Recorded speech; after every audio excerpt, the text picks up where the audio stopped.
This is where it happened. Eastern France from the Mediterranean to the Rhine. Rugged country where the people of the Maquis had long fought the Nazis. This is where we operated. We, being the OSS Secret Intelligence teams attached to the 7th Army in the drive up the Rhone Valley. But our film story starts here, in the town of Bourgoin, in August 1944, D+15. Henry Hyde, 7th Army SI chief, called his divisional teams in for special instructions. At a camp that had been a German CP 2 days before, we set up our radio jeeps to keep contact with OSS headquarters. We were organized into Strategic Services Section teams, SSS for short. It was our job to furnish each division with short-range intelligence, recruit agents in the field, shoot them through the lines, get their information to Division G2. Hyde's instructions were to penetrate to Lens-le-Saunier, an FFI stronghold deep behind enemy lines. Lens commanded a strategic position on a road fork leading back to the Belfort Gap. Our friends there were sure to have dope on enemy troop movements. We had to get that dope.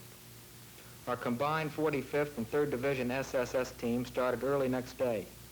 An hour later, we were far ahead of the infantry, far into Jerry country. First stop was a town 50 miles up. This place had been liberated by the FFI, and we were the first Americans they'd seen. We had to have a drink on that. Then the local FFI chief gave us a guide and telephoned ahead to Lens-le-Saunier to be expecting us. Up the road, an FFI unit questioned us. These men were firing first and apologizing later. The FFI had gotten our message and were waiting for us when we pulled into Lens late that night. The local FFI chief, Commandant Louis, was a former symphony conductor. He told us the Germans were only a few kilometers outside town and that we might have to leave Lens any minute. But we'd driven 125 miles through enemy territory. We were tired. After a short talk with the commandant, we went to sleep in the local hotel. Those people down there had waited all night to see their first Americans. Made you feel funny.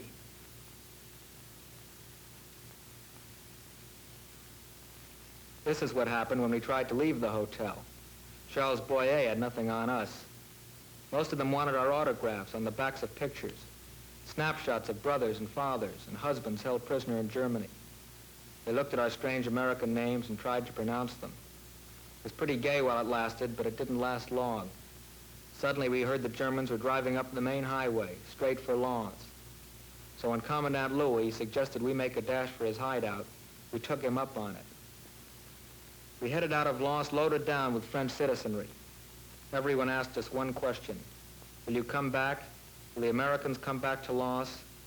We told them, don't worry, we'll be back. At the hideout, Commandant Louis gave us a full report on the strength of the German 19th Army, our particular enemy. His FFI group was one of the best organized in the district, and the report was detailed and complete. As usual, the FFI men were very interested in our weapons. They liked this Marlin submachine gun most of all, and we showed them how to fire it. But we had important information to get back to the 7th Army.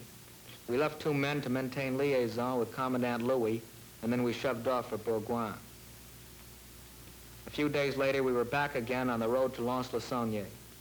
The intelligence report we'd brought back was gratefully received by G2. And now the whole 7th Army was racing unchecked right up to Lens. But fast as we came, the news of our coming beat us to every town.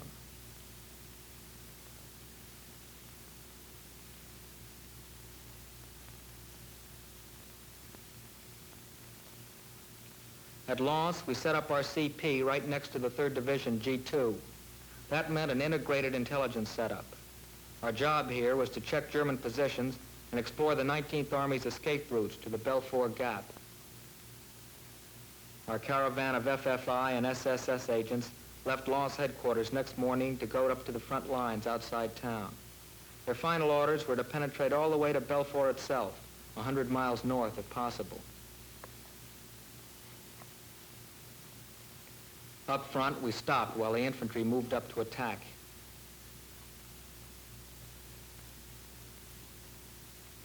We gave one group of agents a last-minute briefing, and then they disappeared into enemy territory. At another point, we prepared to put more agents through the lines. Our job was primarily short-range intelligence, but some of these people would penetrate many miles in to bring back the information our Army needed to keep up the advance. We drove them as far as possible, and then we left them, and they were on their own. Machine guns did this to one of our SSS men, American machine guns. Afterward, we stopped using unidentified civilian cars for operations and stuck to jeeps. A few more days of stiff fighting, and the 7th moved into Besançon. We came in over the only bridge across the Doubs River, built in record time by the engineers. It looked pretty quiet until we hit the town park. The Germans were still sniping there when we set up our new CP.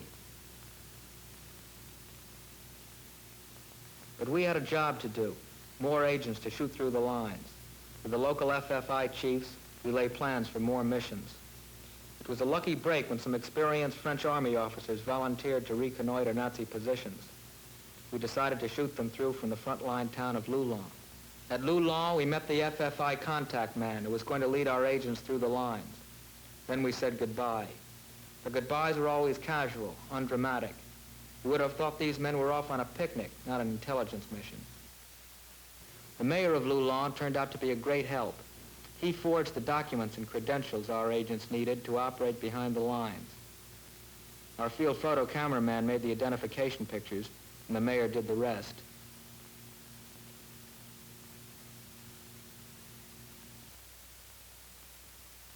This is Anne, one of our most valuable agents. She'd headed her own resistance group for 3 years and was an accomplished operator already. Now she was joining our team to go through the lines and continue the fight. Anne had been a school teacher, and she taught us some new lessons in intelligence work. We drove her as far as we could, and she bicycled the rest of the way through. The farther north we moved, the more German resistance stiffened. But the FFI was organizing on a larger scale than ever before. And from the farms and towns, French men and women were forming scouting patrols and regular rifle companies.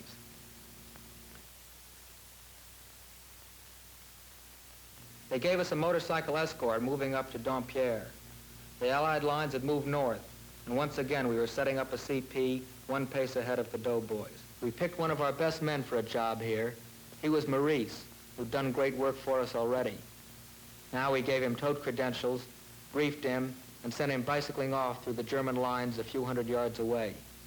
Later, he got a job interpreting with the German 19th Army and sent back many valuable reports.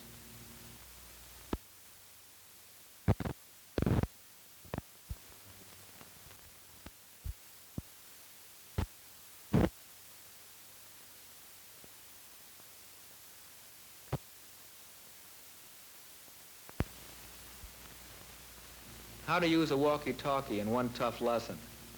The Germans had resorted to picking up all people in transit behind the lines. So we decided it would be more efficient to have our agents radio out their information instead of delivering it in person. This team was exceptional. A French Army captain, his wife, and a Parisian actress. In a few hours, they learned a 2-week radio course, including code and signal plans.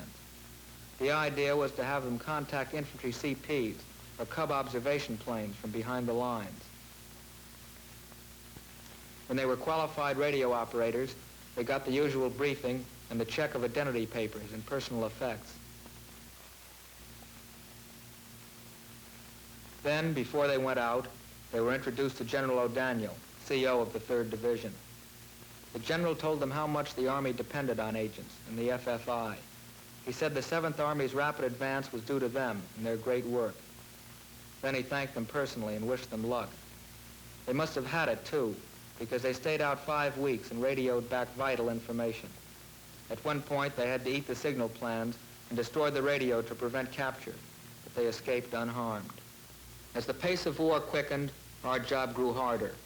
By the time we reached Bruyères, German counter-espionage had improved, and native agents weren't as quick to offer themselves as before.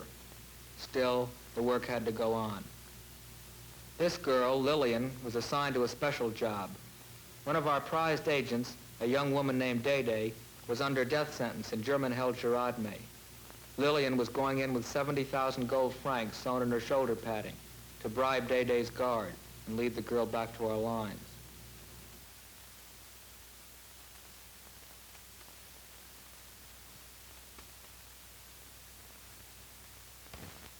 checking routine seemed boring by now, but you could never tell what forgotten detail might end in tragedy.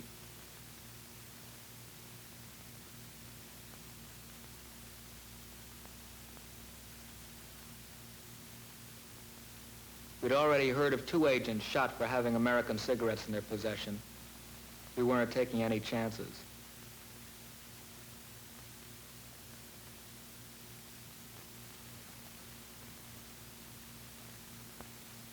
Up ahead, we met Lillian's guide and a mobilized sailor named Roger. We'd recruited him early in the campaign, and he worked bravely for us. We had the infantry CO spread the word that Lillian and Roger were okay for passage through the front line. By now, we all appreciated the importance of good identification.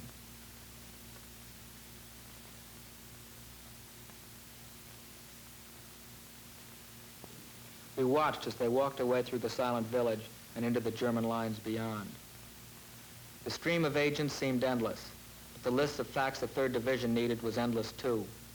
This time, a young Dane came forward to volunteer.